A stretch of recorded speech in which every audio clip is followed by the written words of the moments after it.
आज तक के मुअज़्ज़ज़ नाज़रीन, अस्सलाम वालेकुम। मुअज़्ज़ज़ नाज़रीन इकराम, इससे पहले आप इस कहानी की 237 साथ सुन चुके हैं।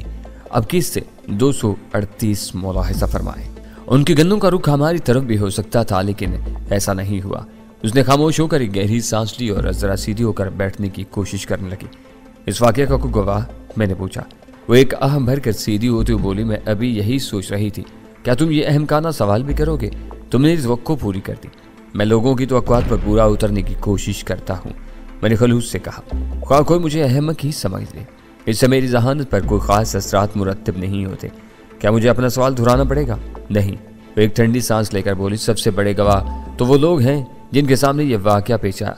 वो छोटी सी मार्केट थी और 3-4 दुकानें उस वक्त भी खुली हुई थी। गो के उस वाक़े के बाद वो भी तेज़ी से बंद हो गई, लेकिन दुकानदारों ने बहरहाल सब कुछ देखा था। उसने मुझे उस जगह का और मार्केट का नाम बताया, फिर बोली। उसके अलावा टिमी ने एक अक्लमंदी ये की थी कि घबराहट के आलम में सीधा घर आने के बजाय पहले थाने जाकर इस वाक़े की रिपोर्ट दर्ज करवा दी थी। उन्होंने पक्की FIR तो दर्ज नहीं की थी, लेकिन उनका कहना था कि अगर वो लोग पकड़े गए तो फिर पक्की FIR दर्ज कर लेंगे। बहरहाल पुलिस अपने रिकॉर्ड के लिए इस किस्म के वाक़यात एक अलग रजिस्टर में लिख लेती है, जिसे कच्ची FIR कहा जाता है। आजकल बहुत से जराइम के सिलसिले में यही तरीका चल रहा है। ये मुझे इस रोज़ थाने जाकर पता चला। उसने दोबारा कुर्सी के पूछते से टेक लगा ली। यह है कुल कहानी, इसलिए टिमी के पिस्तौल में एक गोली कम है। टिमी ने पिस्तौल पुलिस वालों को भी दिखा दिया था, उसके पास लाइसेंस मौजूद है। वैसे कोई खौफ नहीं था। जहां तक जज साहब को कत्ल करने का ताल्लुक, तो बेचारा टिमी तो ऐसा सोच भी नहीं सकता, क्योंकि ये तो जज साहब को जानता ही नहीं, और ना ही उसे यह पता है कि मेरे और जज साहब के दरमियान क्या रिश्ता था। उससे मेरी दोस्ती ज़्यादा पुरानी नहीं है, इससे आज तक जज साहब के बारे में मेरी कोई बात नहीं हुई।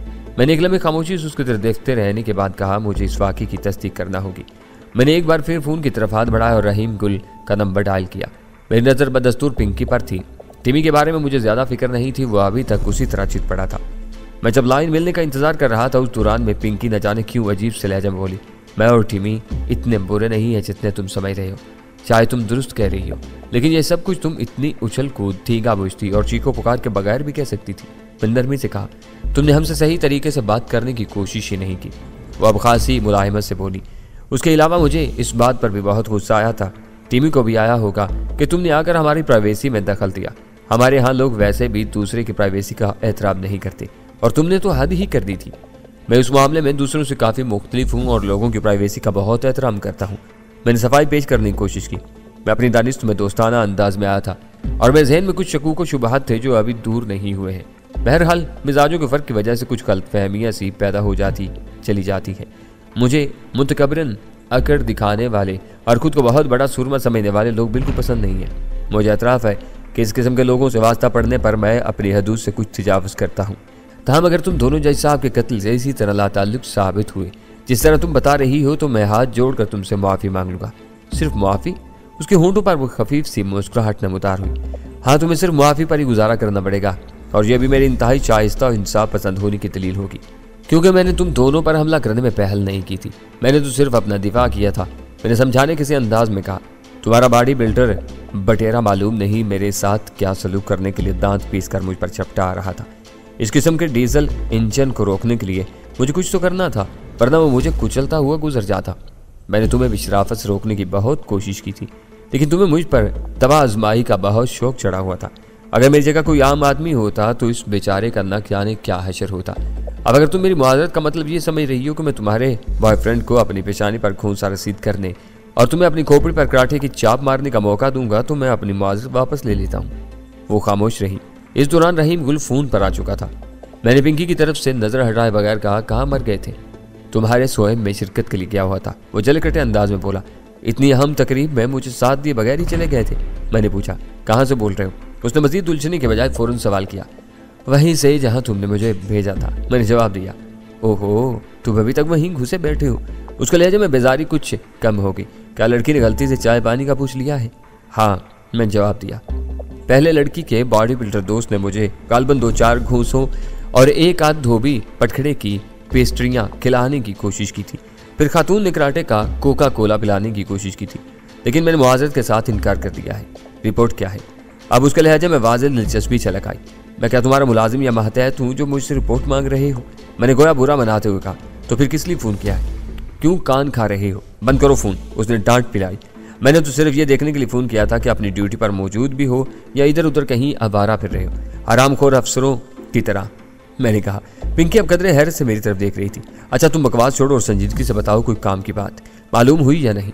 रहीम गुल के लहजे में दबी दबी सिलते जाती। हाँ एक काम की बात मालूम हुई है, लेकिन वो इस वक्त फर्श पर बेहोश पड़ी है, मैंने जवाब दिया। बात फर्श पर बेहोश पड़ी है? रहीम गुल ने दोहरा। हाँ खासी वजनी सी बात थी, बॉडी बिल्डर किस्म की, मैंने जवाब दिया। और दूसरे शोला जवाला किस्म की बात सामने बैठी मेहरबान नजरों से मेरी तरफ देख रही है। खैर मैं तुम्हें बताने की कोशिश करता हूँ कि यहाँ क्या हुआ है, शायद बात तुम्हारी समझ में आ जाए। फिर मैंने उसे सब कुछ बता दिया। ये तो मेरे ही थाने का मामला है, मैं अभी मालूम कर लेता हूँ कि ऐसे किसी वाकये की रिपोर्ट दर्ज हुई थी या नहीं। तुम होल्ड रखना। वो मुझे होल्ड करवा कर किसी से बात कर लेगा। मैंने माउथ पीस पर हाथ रखकर पिंकी से कहा, अभी तुम्हारी बात की तस्दीक हो जाएगी। पोलजन ज़्यादा लहजे में बोली, तुम किसके लिए काम करते हो? मैं सिर्फ अपने लिए काम करता हूँ, मैंने फलसफियाना लहजे में जवाब दिया। एक सिर्फ मेरा ही जिक्र क्या, मेरे ख्याल में दुनिया का हर शख्स सिर्फ अपने लिए ही काम करता है। फोन पर धीमी धीमी आवाज़ों से मुझे अंदाजा हो रहा था कि रहीम गुल किसी को डांट पिला रहा था। एक जरा सी बात पूछ लो तो पूरे थाने पर मुसीबत पड़ जाती है, भगदड़ और अफरा तफरी मच जाती है। मैं लोगों को ऑर्गेनाइज और सारे काम को बेहतर बनाने की इतनी कोशिश कर रहा हूँ, लेकिन तुम लोग सुधर कर ही नहीं देते।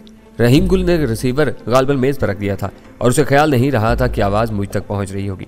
चंद सेकंड बाद दोबारा फोन पर रहीम गुल की हेलो उभरी तो मैंने कहा, तुम इन बेचारों को ऑर्गेनाइज्ड और सिस्टमैटिक्स होने बारे में डांट पिलाते हो। इन बेचारों को तो इन अल्फाज के मानी भी मालूम नहीं होंगे। फिर मैंने हस्बे मामूल उसे छेड़ना जरूरी समझा। उसने मेरी बकवास को नजरअंदाज करते हुए कहा, पिंकी का बयान बहरहाल सही है, वाकया मेरे इल्म में नहीं था। तुम्हारे इल्म में भी होता तो क्या है? मैंने फौरन उसकी खबर ली। तुम्हें भला क्या पता कि तुम्हारे थाने की हदूद में क्या होता है? वो नरमी से बोला, देखो मेरे थाने की हदूद में होने वाला हर वाकया मेरे इल्म में नहीं होता। रिपोर्ट मैं नहीं मुहर्रर दर्ज करता है। मैं कभी कहीं होता हूँ कभी कहीं, लेकिन जल्द या बदेर बहरहाल हर बात मेरे इल्म में आती रहती है और प्रोसीजर के तहत हर मसले पर तरतीब वार कार्रवाई होती रहती है। अब तुम जैसे जाहिल आदमी को मैं क्या समझाऊं कि हर बड़े इदारे का एक सिस्टम होता है जो काम करता रहता है। ये वाकया बहरहाल रिकॉर्ड पर मौजूद है, लेकिन ज़्यादा अहम नहीं था, इसलिए इसके बारे में मजीद कार्रवाई नहीं हुई। ज़्यादा अहम तो तब होता जब वो तीनों लुटेरे इन दोनों को गोलियों से छलनी करके सड़क पर लिटा जाते और पिजीरों लेकर फरार हो जाते। मैंने उसे छेड़छाड़ जारी रखी। इससे पहले कि तुम मजीद बकवास करो, मैं जा रहा हूँ, मुझे यहाँ का फ़ोन नंबर बता दो। वो जल्दी से बोला। मैंने टेलीफोन सेट पर देखकर नंबर उसे बता दिया और खुदा हाफिज कहकर रिसीवर रखकर उठ खड़ा हुआ। अब मैं चलता हूँ, मैंने पिंकी से कहा। वो अब काफ़ी हद तक होशो हवास में दिखाई दे रही थी और सर हिला रही थी। जलकर बोली, तुम तो इस तरह कह रहे हो जैसे बड़े मुहज़्ज़बाना अंदाज में यहाँ सोशल कॉल पर आए हुए थे। अगर तुम अच्छे इखलाक का मुजाहरा करती तो ये सोशल कॉल भी हो सकती थी। मैंने गोया इजहार अफसोस किया। तुम जिस तरह आए और जिस तरह तुमने बातें की उसके नतीजे में तुम्हारा इंतकाल भी हो सकता था। वो तुर्की ब तुर्की बोली। चलो खैर, दोनों ही की थोड़ी थोड़ी गलती थी, हिसाब बराबर हो गया। दुआ करना आइंदा अगर मुलाकात हो तो खुशगवार हालात में हो। मैंने अलविदाई अंदाज में हाथ हिलाया और कमरे से निकला। वो अपनी जगह बैठी मुझे हैरत से देखती रही, लेकिन उसकी समझ में अब तक नहीं आ रहा था कि मैं कौन था और ये सब कुछ क्यों करता फिर रहा था। उसने अब तक अपने बॉयफ्रेंड की तरफ कतन तवज्जो नहीं दी थी। मैंने दरवाजे पर रुक कर जरा मुड़ते हुए कहा, अपने इस बिन बालों के रीछ की भी कुछ फिक्र करो, इसे होश में लाने की कोशिश करो, इसके मुंह पर ठंडे पानी के छींटे मारो। मैं भी फ़ोन करके डॉक्टर को बुलाती हूँ और तुम्हारे खिलाफ रिपोर्ट भी दर्ज करवाऊंगी। वो उठते हुए बोली, तुम्हारी सहूलत के लिए ताला इंचार्ज खुद ही यहाँ आ रहा है। मैंने मुस्कुराते हुए कहा, अगर वो ना आया तो उसका कोई माहताज जरूर आएगा। तुम मेरे खिलाफ जो भी रिपोर्ट दर्ज करवाना चाहो बड़े शौक से करवा देना। वैसे इस तकल्लुफ़ की जरूरत नहीं, तुम जब भी हुक्म दोगी मैं खुद ही बगैर किसी जुर्म के अपने हाथों में हथकड़ी लगाकर तुम्हारी खिदमत में हाजिर हो जाऊंगा। तब वो न जाने क्यों मुस्कुरा दी। अब तक उसका जो मूड नजर आ रहा था, ये मुस्कुराहट उससे कति मुख्तलिफ थी। उसने यकलक थी जैसे कोई दूसरा स्विच ऑन कर लिया था। बहुत मतलून मिजाज लड़की मालूम होती थी, जिसके बारे में यह कहना शायद बहुत मुश्किल था कि अगले लम्हे वो क्या कर गुजरेगी। वो बिल्कुल साफ सुथरी उर्दू में बोली, तुम जो कोई भी हो, लेकिन हो बड़ी खबीस चीज़। उसका लहजा बता रहा था कि वो बहुत अच्छी तरह उर्दू बोलने पर कादिर थी, लेकिन जानबूझकर अपने ऊपर अंग्रेजी का कौल चढ़ाए हुए थी। हमारी सोसाइटी में यह भी एक खास तबका मौजूद था जिसका ख्याल था कि अंग्रेजी बोलने से इंसान ज्यादा बाइज्जत नजर आता था और उर्दू बोलने से शायद उसका समाजी मकाम घट जाता था। इसलिए वह बहुत अच्छी उर्दू आते हुए भी उर्दू नहीं बोलते थे। गाड़ी में बैठकर होटल की तरफ वापस जाते वक्त मैं सोच रहा था कि रहीम गुल का यह ख्याल शायद ठीक ही था कि टीमी कुछ मशकूक मालूम होता था, लेकिन मैंने ये दर्द सर रहीम गुल के लिए छोड़ दिया था। रहीम गुल मेरे ताउन से हदायत वारसी को मुजरिम करार देकर उसके खिलाफ चलान पेश करने की तैयारी तो कर रहा था, लेकिन अपनी उस तफ्तीश से शायद वो खुद भी मुतमईन नहीं था। इधर मेरे जहन में भी एक ख्वाहिश सी थी लगता था कि इस मामले की कोई कड़ी गायब थी, लेकिन वो कड़ी क्या थी और कहाँ गायब थी ये समझ में नहीं आ रहा था। हदायत वारसी का ख्याल आया तो मुझे नीलम पे याद आ गई। न जाने क्यों मुझे अभी तक एक होम सी उम्मीद या आस थी कि उस औरत से मुझे कोई काम की बात मालूम हो सकती थी। मैंने अपने होटल की तरफ जाते जाते गैर इरादी से अंदाज में उसके होटल की तरफ गाड़ी मोड़ ली। मैं दोपहर के करीब वहां पहुंचा। मैंने दोपहर का खाना वहीं खाया था। मेरे पेट में चूहे कोई बड़ा मैच खेलने की तैयारी कर रहे थे, बल्कि वार्म अप मैच तो उन्होंने शुरू भी कर दिया था। मैंने देखा नीलम काउंटर पर मौजूद नहीं थी। उसकी जगह पतला और सांवला सा एक नौजवान खड़ा था, जिसकी मूछें उसके बाजुओं से ज्यादा मोटी थी। मैंने उससे नीलम के बारे में पूछा तो उसने बताया कि वो अभी ऊपर अपने कमरे में ही थी और शाम तक उसका नीचे आने का कोई इम्कान नहीं था। चुनांचे मैं ऊपर ही चला गया। गो कि उस मूछ परवर नौजवान ने दबे दबे लफ्जों में बताकर मुझे मना करने की कोशिश की कि मैडम इस वक्त आराम कर रही होगी, मगर मैंने उसकी इस जेरे मूछ बड़बड़ाहट पर तो तवज्जो नहीं थी और उसने मुझे रोकने के लिए इसरार भी नहीं किया। मेरी कई बार की हल्की फुल्की दस्तक के बाद नीलम ने दरवाजा खोला। मैं उस वक्त ये सोचकर वापस जाने का इरादा कर ही रहा था कि शायद गहरी नींद सो रही थी। उसे बेआराम नहीं करना चाहिए था। जब ख्वाबी के लिबादे में थी और उसकी आंखों में सुर्ख डोरे तर रहे थे। ऊपर से जब ख्वाबी का लिबादा नाकाबिले तशरीह था, वो अच्छे भले पारसाओं के लिए आजमाइश बन जाती थी। हालांकि मैं बहुत ढीठ आदमी हूँ, मैंने खनकार कर गला साफ करते हुए कहा, लेकिन इस वक्त काफी शर्मिंदा हूँ। क्यों, तुमने ऐसा क्या काम कर डाला है जिस पर तुम शर्मिंदा होने की जरूरत पेश करने लगे, जिस पर तुम शर्मिंदा होने की जरूरत महसूस करने लगे? उसे मुस्कुराते हुए पूछा। मैंने तुम्हें सोते से जगाया, मैंने जवाब दिया। ये तो तुमने बहुत अच्छा किया है, किसी को ख्वाब गफलत से जगाना नेकी है। और तुम मुझे अंदर आने का इशारा किया। मैं अंदर पहुंचा तो उसने दरवाजा मकफिल कर दिया। मैं तो अब वापस जाने का सोच रहा था। 3-4 बार दस्तक देने के बाद मुझे एहसास हुआ कि शायद तुम गहरी नींद सो रही हो। तब मैं कुछ शर्मिंदा सा हो गया और वापस जाने का इरादा कर रहा था, मगर ऐन वक्त पर तुमने दरवाजा खोल दिया। अगर तुम वापस चले जाते तो मेरी बदकिस्मती होती। वो बदसूर मुस्कुराते हुए बोली। क्यों, मैंने सादगी से पूछा। मेरे ख्वाब की ताबीर वापस चली जाती। उसने मुझे आगे चलने का इशारा किया। वो एक माकूल और कुशादा कमरा था। उसी के एक हिस्से को निशिस्त गाह बनाया गया था। मैं काउच पर जा बैठा और वो मेरे ऐन मुकाबल बेड की पाइंती की तरफ टांगे लटका कर बैठ गई। बेड खासा ऊंचा था। कुछ शौक और कुछ मानिके से मुस्कुराहट उसके होंठों पर मुंजमन थी और वो गोया आंखें भी नहीं चपक रही थी।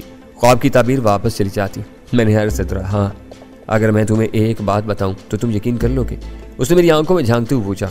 वैसे औरतों की बात का यकीन तो नहीं करना चाहिए, लेकिन तुम कहती हो तो कर लूंगा, मैंने जवाब दिया।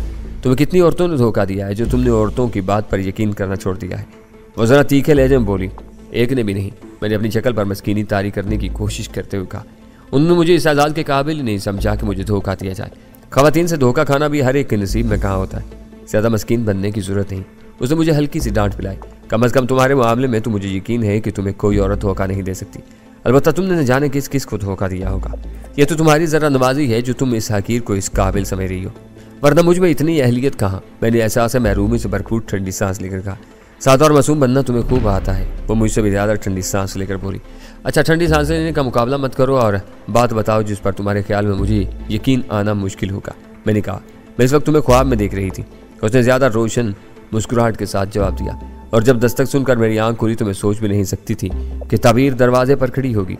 वही समझ में नहीं आ रहा कि हंसते हंसते दोरा हो जाऊं, काउच से गिर पड़ूं या खिड़की के रास्ते बाहर छलांग लगा दूं। मैंने गहरी संजीदगी से उसे घूरते हुए कहा, क्यों, क्या मेरे ख्वाब में आना तुम्हारे लिए इतना ही अलमिया है? उसने मजरूस लहजे में पूछा। क्या मैं इस काबिल नहीं हूं कि तुम्हें ख्वाब में ही देख सकूं? बात को उल्टा रुख देने की कोशिश मत करो, मैंने कहा। जहां तक काबिल होने का ताल्लुक है तो मैं सिर्फ अपने आप को ही किसी काबिल नहीं समझता। तुम्हें क्या मालूम कि तुम्हारे ख्वाब में आना मेरे लिए कितनी बड़ी खुशी की बात है। नीलम के पास बैठे मुझे काफी देर हो गई थी। वो हदायत वारसी से मुलाकात करना चाहती थी। तकरीबन 1 घंटे बाद हम दोनों तैयार होकर 2 साफ सुथरे मुअज़्ज़ज़ और नहायत संजीदा शहरियों की तरह होटल से बरामद हुए। वो होटल चूंकि शहर के नहायत गुंजान और मरकजी इलाके में वाक़ था, जहाँ पार्किंग का बड़ा मसला रहता था, इसलिए मैंने अपनी गाड़ी कुछ दूर एक अकबी गली में खड़ी की थी। मैं नीलम को साथ लिए उस तरफ चल पड़ा। शावर लेने के बाद नीलम के वजूद से पहले से ज्यादा दिलफरेब महक फूट रही थी और वो पहले से ज्यादा ताज़ा दम नजर आ रही थी। मैं भी खुद को फ्रेश महसूस कर रहा था और रात के साए गहरे होते देख कर सोच रहा था कि इस वक्त तो इंसान को थाने हवालात जैसी बेहुदा जगहों के बजाय किसी खूबसूरत और रोमान परवर सी जगह पर जाना चाहिए था। लेकिन अब ये बात भी मैं नीलम से नहीं कह सकता था। मैं उसे वादा कर चुका था और वादा बहरहाल ज़ाती महसूसात से ज्यादा अहम होता है। अकबी गलियों में तारीकी थी। इस तरह दुकानें ही दुकानें थीं जो बहुत पहले बंद हो चुकी थी। गलियां वीरान थी और ट्रैफिक की भीड़ भाड़ खत्म होने पर अब कुछ कुशादा दिखाई दे रही थी। मैंने गाड़ी एक आहनी जंगले के करीब खड़ी की थी। अब वहां मुलगजा अंधेरा था। ताहम दूर से भी गाड़ी के कुछ हिस्से झिलमिलाते नजर आ रहे थे, जिनसे पता चल रहा था कि गाड़ी कहाँ गिरी थी।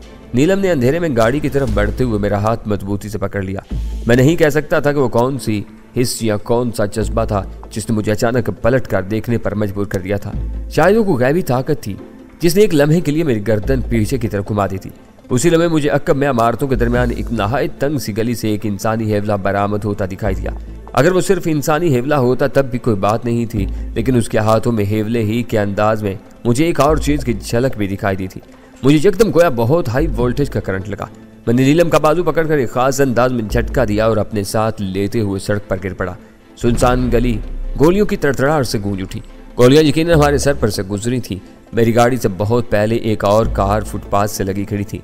मैं नीलम को साथ लिए लुढ़कता हुआ उसकी ओट में चला गया। उस वक्त तक दूसरा ब्रस्ट भी मारा जा चुका था, लेकिन मैं और नीलम न सिर्फ गोलियां चलाने वाले की नजर से ओझल हो चुके थे, बल्कि हमें गाड़ी की आड़ भी मुयस्सर आ चुकी थी। नीलम यकीनन उस अचानक उफ्तार से बुखला चुकी थी। अचानक गिरने से शायद उसे चोट भी लगी हो, लेकिन उस वक्त चोट का किसे होश था। अब मुझे नीलम की फिक्र करने की जरूरत नहीं थी। वो बदहवास होकर खुद ही किसी छोटे बच्चे की तरह मेरी कमर से चिमट चुकी थी, और मैं उस आलम में भी महसूस कर सकता था कि वो थर थर कांप रही थी। मैंने एक लम्हा ज़ाया किए बगैर जेब से मशीन पिस्टल निकाला और गाड़ी के व्हील के अकब से सर निकाला। उस वक्त तक एक ब्रस्ट और मारा जा चुका था और वो भी ज़ाया हो चुका था। गोलियों ने न जाने कितनी दुकानों की शटर और दूसरी चीज़ों को छलनी कर दिया था। मैंने जब गाड़ी के पहिए की ओर से झांका, उस वक्त वो हेवला दोबारा उसी तंग सी गली में गायब हो रहा था। मैं सिर्फ एक फायर करने में कामयाब हो सका। मैंने उस हेवले को एक झटका सा लगते देखा, लेकिन हेवला रुका नहीं। तहम मुझे यकीन हो गया कि गोली ज़ाया नहीं गई थी। मेरा अंदाजा था कि गोली उसके कंधे पर लगी थी। गोलियों की तड़तड़ाहट के बाद एकदम गहरा सकूत छा गया था। दूर से आते हुए ट्रैफिक वगैरह की मध्यम सी आवाज़ें भी जैसे किसी तरह रुक गई थी, और जहाँ तक गोलियों की आवाज़ें थीं वहाँ तक लोग को अपनी अपनी जगह दुबक गए थे। उस अमल में बमुश्किल 3 या 4 सेकंड लगे थे। मैंने बमुश्किल अपने आप को नीलम से छुड़ाया। वो गिरा रही थी, प्लीज़ मुझे छोड़कर मत जाओ। ऐसा मालूम होता था जैसे उसके दांत बज रहे थे। मैं कहीं नहीं जा रहा हूँ, तुम 1 मिनट यहीं रुको। मैंने बड़ी मुश्किल से उससे हाथ छुड़ाया और उस तंग गली की तरफ दौड़ा। गली के सिरे पर पहुंचकर मैंने एहतियात से दीवार की ओर से सर निकालते हुए गली में झांका। मेरे अंदेशे के मुताबिक हेवला गायब हो चुका था। दौड़ते हुए कदमों की दबी दबी आवाज़ सुनकर मैंने तेजी से रुख बदला। मैं दीवार से चिपक गया था और मेरे हाथ में मौजूद मशीन पिस्टल आग उगलने के लिए तैयार था। 3 और हेवले गली में दाखिल हुए, लेकिन मैं एक तवील सांस लेकर जरा आगे आ गया। वो हेवले दरअसल शफी शाह और मेरे दूसरे 2 आदमियों के थे। उनके हाथों में गन्ने थी।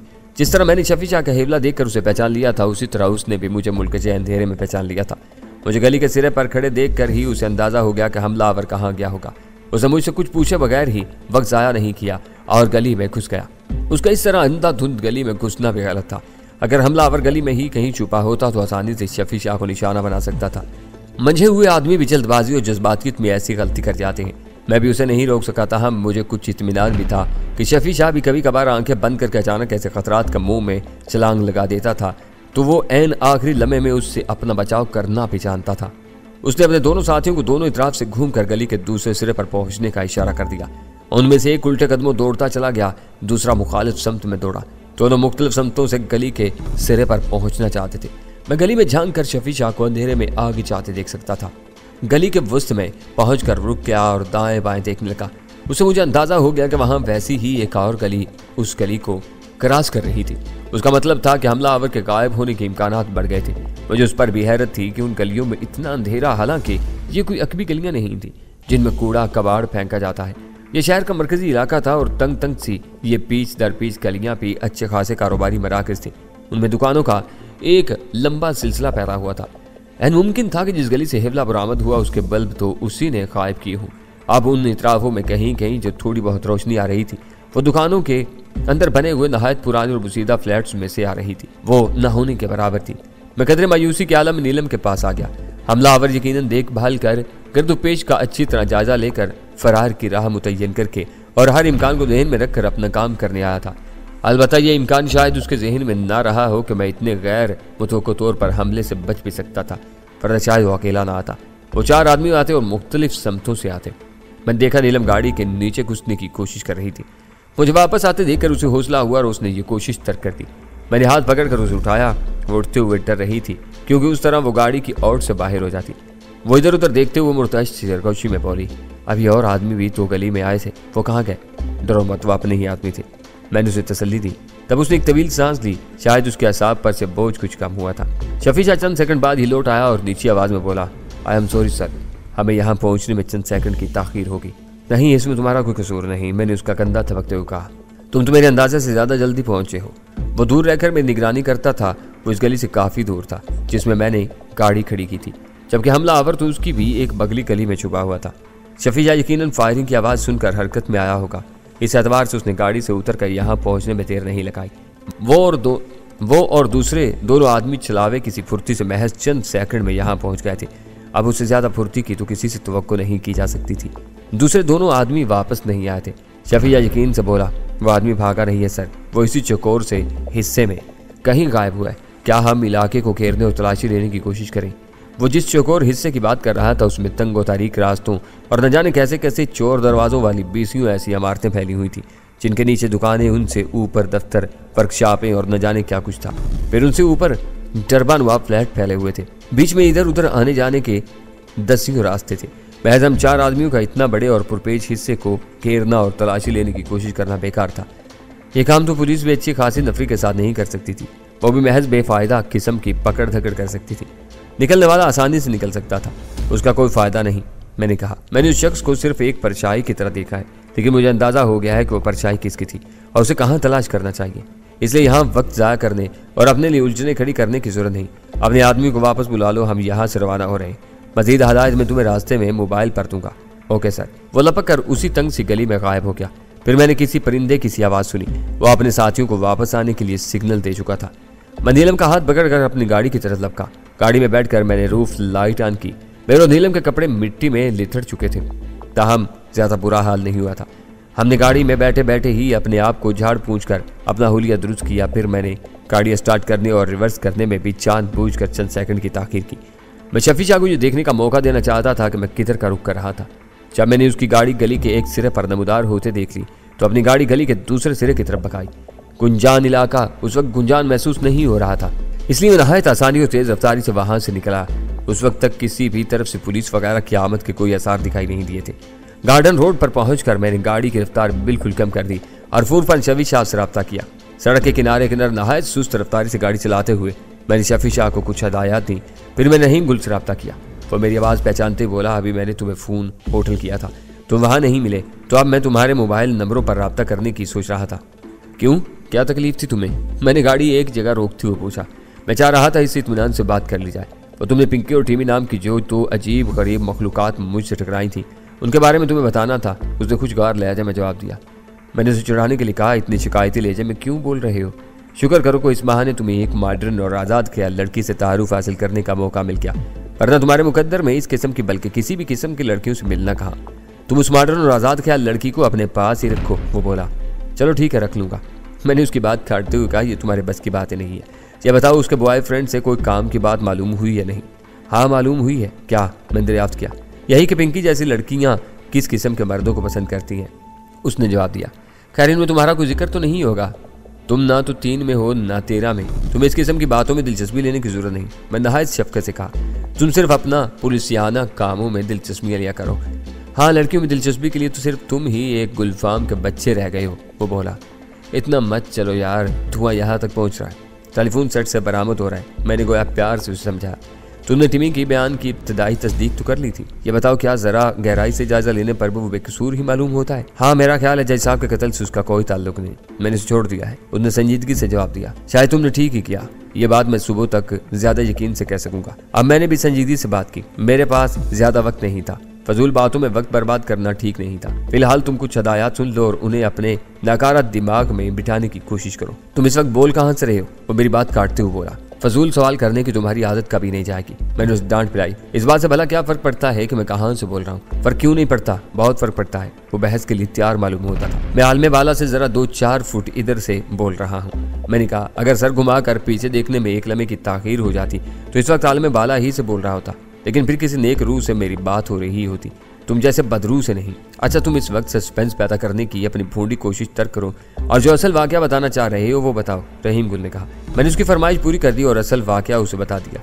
मैं खामोश हुआ तो ठंडी सांस लेकर बोला, आह क्या अजीमुशान गधा था वो नामालूम शख्स जो इतना अहम काम सही तरीके से अंजाम नहीं दे सका। अगर वो जरा सी मुस्तैदी दिखाता तो इस वक्त दुनिया को कितनी बड़ी मुसीबत से निजात मिल चुकी होती। माहौल कितना साफ सुथरा हो चुका था। मुस्तैद तो वो बहुत था मेरे लाल टीचर। अगर तुम्हें उससे वास्ता पड़ गया तो तुम्हें पता चल जाएगा कि अजीम शान गधा वो है या तुम। मैंने कहा, लेकिन फिलहाल तुम अपनी चोंच बंद करो और अपने उस काहिल वजूद को थोड़ी सी हरकत देने के लिए तैयार हो जाओ। मैंने तफसील से कुछ हदायत दी और कहा, इन हदायत पर अमल करने में तुम्हारा ही फायदा है। फौरी तौर पर हरकत में आ जाओ।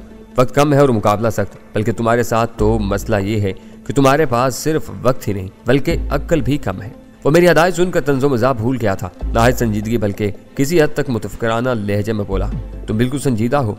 मैं तो इस वक्त रंजीदा भी हूँ कि मुझे तुम जैसे निकम्मे आदमी का ताउन भी हासिल करना पड़ रहा है। वैसे इसलिए कि तुम कानून के नुमाइंदे हो, वरना मैं तो खुद ही इस मसले से निपट लेता। वैसे भी अब तुम जैसे कोहरमग से थोड़ी बहुत दोस्ती है तो मैं चाहता हूँ तुम्हें मेरी ज़ात से कुछ फ़ायदा पहुँचाए। खुद अपने बल बोते पर तो तुम जिंदगी में मुश्किल ही से कुछ कर सकोगे। खिलाफतों को उसने मेरी उस सुलगाने वाली बातों का कोई जवाब नहीं दिया। ऐसा मालूम होता तो गहरी सोच में पड़ गया था। एक लम्हे के तवक्कुफ से मैंने कहा, मैं अब रवाना हो रहा हूँ। तुम भी तेजी से हरकत में आ जाओ वरना कोई उलझन खड़ी हो सकती है। तुम्हें तो साफ सूंघ गया है। मुझे बताओ तुम बर वक्त पहुंच सकोगे या नहीं? पहुंच जाऊंगा। मरे क्यों जा रहे हो? वो तेजी से बोला। मैंने उसे शब बखैर कहा और फोन बंद करके नीलम की तरफ देखा। वो अब उस झटके से संभल चुकी थी जो उसे अचानक हमले से लगा था। ताहम अब वो मेरी गुफ्तगू से परेशान नजर आ रही थी। ये तुम किस किस्म की बातें कर रहे थे और कहाँ जा रहे हो? उसने होंठों पर जुबान फेरते हुए कहा। तुमने एक साथ 2 सवाल कर दिए। मैंने गाड़ी स्टार्ट करते हुए कहा, तुम्हारे पहले सवाल का जवाब ये है कि मैं अक्सर इसी किस्म की बातें करता हूँ, खुसूसन उस शख्स से जिससे मैं उस वक्त बात कर रहा था। तुम इंस्पेक्टर रहीम गुल से बात कर रहे थे ना? उसने तस्दीक चाही। मैंने इस बात में सर हिलाया तो बोली, बहुत सख्त गिर अफीसर है। मैंने सिर्फ हदायत से मुलाकात के सिलसिले में उस मरदूद की बहुत मिन्नत की। हमारा जो थोड़ा बहुत तसर्रुफ है उसके भी हवाले दिए। बड़ी रिझाने वाली मुस्कुराहटें भी उस पर निछावर की, मगर बदबख्त जिससे मस नहीं हुआ। बल्कि महज इशारतन मैंने कुछ मुक मुका कर जिक्र किया तो इतना बुरा मना गया कि मुझे अंदेशा महसूस होने लगा कोई दफा लगाकर मुझे ही अंदर न कर दे। हाँ, उससे ये बात तो नहीं था, मैंने हल्की सी हंसी के साथ कहा। फिर गैर इरादी तौर पर मैं संजीदा बल्कि एक लम्हे के लिए अफसुर्दा सा हो गया। लेकिन हमारे मुल्क को इस किस्म के मरदूद और बदबख्त पुलिस अफसरों की बड़ी सख्त जरूरत है। तुम शुक्र करो कि हदायत उसकी तवील में है। अगर वो बेगुनाह साबित हो गया तो किसी जहमत और किसी जिस्मानी नुकसान के बगैर इज्जत और आराम से घर आ जाएगा, वरना बेगुनाह होने के बावजूद उसका तेल निकल जाना था। तुम्हारी उससे हवालात में मुलाकात इतनी जरूरी नहीं थी। उसके बगैर गुजारा हो सकता है। ज़ेरे हिरासत मुलज़म खैर व आफियत से हो, उसके साथ कोई ज्यादती तशद्दुद वगैरह ना हो रहा हो तो फिर मुलाकात जरूरी तो नहीं। हाँ, ये बात तो है। एक गहरी सांस लेते हुए उसने सर तस्लीम खम किया। बहरहाल अब तुम मुझे हदायत से मिलवाने तो यकीनन नहीं ले जा रहे। तुम्हारा प्रोग्राम बदल चुका है ना? हाँ, तुम्हें तुम्हारे दूसरे सवाल का जवाब तो मिल गया है। मेरा ख्याल है तुम्हें ये पूछने की जरूरत नहीं कि हम कहाँ जा रहे हैं। रहीम गुल से मेरी जो गुफ्तगू हो रही थी उससे तुम्हें मालूम हो चुका होगा कि हम कहाँ जा रहे हैं। हाँ, उसने तस्लीम किया। वो मैं गैर इरादी तौर पर पूछ बैठी हूँ। दरअसल मुझे खौफ महसूस हो रहा है। तुम चाहो तो मैं तुम्हें रास्ते में अपने होटल छोड़ सकता हूँ। तुम मेरे कमरे में इत्मीनान से मेरी वापसी का इंतजार करना, और अगर मुझे वापसी में देर हो जाए तो वहीं सो जाना। परेशानी की कोई बात नहीं है। नहीं खैर, अब इतना भी डर नहीं लग रहा। वो गया अपना हौसला मुजतमा करते हुए मुस्कुराई।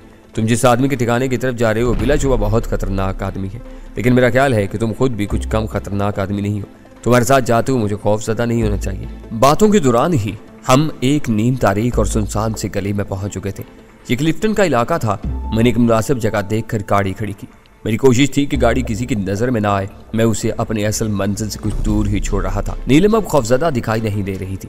गाड़ी से उतरकर वो पुरएतमाद अंदाज में कदम उठाती मेरे साथ चल रही थी। 1.5 फरलांग का फासला पैदल तय करने के बाद हम उस खूबसूरत इमारत के सामने जा पहुंचे जिसके टॉप फ्लोर पर मिर्जा मुकर्रम बेग का वो अपार्टमेंट था जिसे वो हेडक्वार्टर के तौर पर इस्तेमाल करता था। उस वक्त बिल्डिंग का गेट बंद था, लेकिन उसके अक्कम में एक कुर्सी पर चौकीदार मौजूद था। शायद जज साहब के कत्ल वाले वाक़े के बाद उसे सबक हासिल हो गया था और मुस्तैदी से अपनी ड्यूटी देने लगा था। उसकी किस्मत अच्छी थी कि उसका वास्ता रहीम गुल जैसे पुलिस अफीसर से बड़ा था, वरना शायद वो अभी हवालात में होता और तफ्तीश के नाम पर न जाने क्या हशर हो चुका होता। तफ्तीश में भी गरीब की ही ज्यादा शामत आती है। घरेलू मुलाजमों, चौकीदारों और इस किस्म के दूसरे मामूली काम करने वालों सबसे ज्यादा ज्यादती होती है। चौकीदार ने गेट थोड़ा सा खोलकर मुझे देखा और पीछे होते हुए रास्ता छोड़ दिया, वरना मुझे कोई और तरीका इस्तेमाल करना पड़ता। उसने मुझे रहीम गुल के साथ देखा था जब उसे बुलवा कर उससे पूछताछ की गई थी। शायद वो मुझे सादा लिबास वाला कोई पुलिस ऑफिसर या उसी तरह की कोई और अहम सरकारी शख्सियत समझ रहा था। उसकी ये गलतफहमी दूर करने की जरूरत नहीं थी।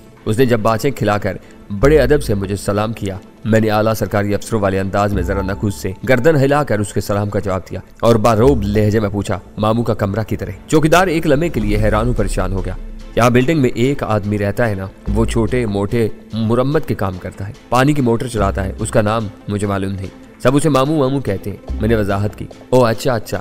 चौकीदार ने इत्मीनान की सांस ली। अब ताहिर मामू की पूछती है, उसका कमरा बिल्डिंग के पिछली तरफ है, अब हमारे साथ आओ। उसने हमें पीछे आने का इशारा किया। मैं अपनी कोहनी सहलाते हुए उसके पीछे चल पड़ा। नीलम सरगोशी में बोली, जो तुम किस मामू के चक्कर में पड़ गए? मैं तो समझी थी कि तुम यहाँ मिर्जा मुकर्रम बेग से मिलने आ रहे थे। हाँ, मिलना तो मुकर्रम बेग ही से है, लेकिन उससे पहले मैं किस्मत आजमाई करना चाहता हूँ। मुझे एक जरूरी बात याद आ गई। उसके साथ ही इल्हामी से अंदाज में एक और बात का एहसास हुआ। मैंने सोचा है किस्मत आजमाई करके देख ही ली जाए। मैंने जवाब दिया। नीलम ने अजीब सी नजरों से मेरी तरफ देखा। मैंने वजाहत के से अंदाज में कहा, इंसानी जहन वाकई कुदरत का अजीब सा कारखाना है। मैं कभी कभी इसकी तिस्माती कलाबाजियों पर हैरान होता हूँ। जैसे साहब के कत्ल वाली रात जब मैं बिल्डिंग में मिर्जा मुकर्रम बेग के अपार्टमेंट में था, तो मेरी बाईं टांग दीवार में उभरे हुए एक छज्जे से टकराई थी और खासी जोर से टकराई थी। बात अभी तक मेरी समझ में नहीं आई। नीलम बोली, अभी मेरी बात मुकम्मल नहीं, इसलिए तुम्हारी समझ में नहीं आई। मैंने मुस्कुराते हुए कहा, आज जब हम पर हमला हुआ और मैं तुम्हें साथ लेते हुए सड़क पर गिरा, तो एक बार फिर वहीं पर चोट लगी। ये तजुर्बा शायद तुम्हें भी हुआ हो। इंसान के जिस्म के उस हिस्से पर अक्सर दोबारा चोट लग जाती है जो पहले ही किसी वजह से दुख रहा होता है, लेकिन उस दूसरी चोट ने मेरे लिए गोया सोच की राहें खोल दी। हाँ, हर नई चोट इंसान के लिए सोच की राहें खोलती है। हम इमारत के गिर्द घूम कर रकम में पहुंच चुके थे। चौकीदार एक छोटे से दरवाजे पर रुक चुका था। ये सीढ़ियों के नीचे बना हुआ एक कमरा था जो बाहर से ही छोटा सा दिखाई दे रहा था। उसके साथ ही दीवार पर बिजली और गैस के मीटरों का जाल सा फैला हुआ था। उससे जरा आगे चौड़ा सा एक ढलवान सा रास्ता दिखाई दे रहा था। वो यकीनन तहखाने का रास्ता था, जिसके इख्तिताम पर लोहे का ग्रिल वाला गेट दिखाई दे रहा था।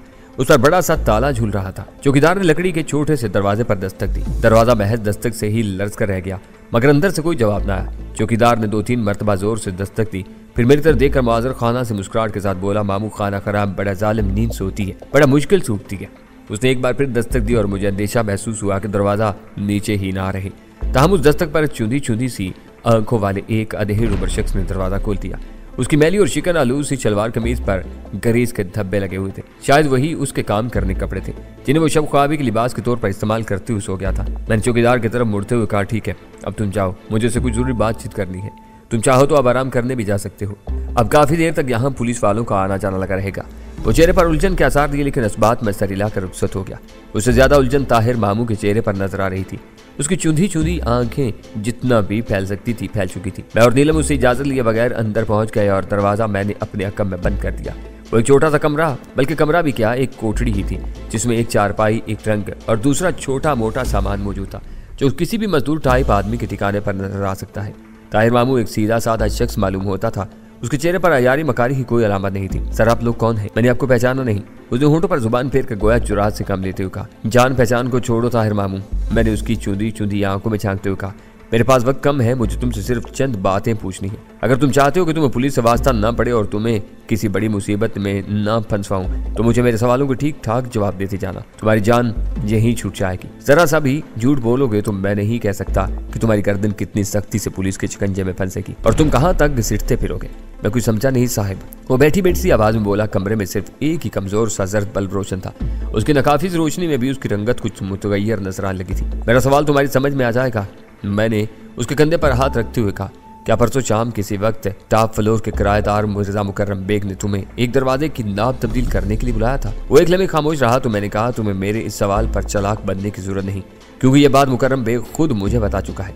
मैं सिर्फ तस्दीक करना चाहता हूँ कि यह काम तुम्हारे ही हाथों हुआ था और मुकर्रम बेग ने मुझसे झूठ नहीं बोला था। उसने इस बात में सर हिलाया तो मैंने पूछा, तुमने सिर्फ बाहर की तरफ की नाप तब्दील की थी? जी हाँ, उसने जवाब दिया। उसने तुम्हें नाप तब्दील करने की कोई वजह बताई थी? मैंने पूछा। जी हाँ, उनका कहना था कि कभी कभी नाप घूमती नहीं, अटक जाती है। उसने जवाब दिया, लेकिन जिस वक्त तुमने चेक किया उस वक्त नाप ठीक थी? मैंने तस्दीक चाही। जी हाँ, मुझे तो वो ठीक ही मालूम हो रही थी, लेकिन मुकर्रम साहब का हुक्म था कि मैं उसे तब्दील कर दूं। उसने बताया। क्या वो ये काम कराने के लिए बहुत जल्दी में दिखाई दे रहे थे? जी हाँ, मालूम तो कुछ ऐसा ही होता था कि उन्हें इस काम की बहुत जल्दी थी। ताहिर मामू अटकते हुए बोला, जल्दबाजी की वजह से ही तो सिर्फ एक नाप बदली जा सकी और दरवाजे के दोनों तरफ अलग अलग डिजाइन की नाप लग गई। वो तो दोनों तरफ की नाप बदलवाना चाह रहे थे, लेकिन यहाँ आसपास हार्डवेयर की कोई दुकान नहीं थी। बड़ी मुश्किल से सिर्फ एक नाव मिल सकी।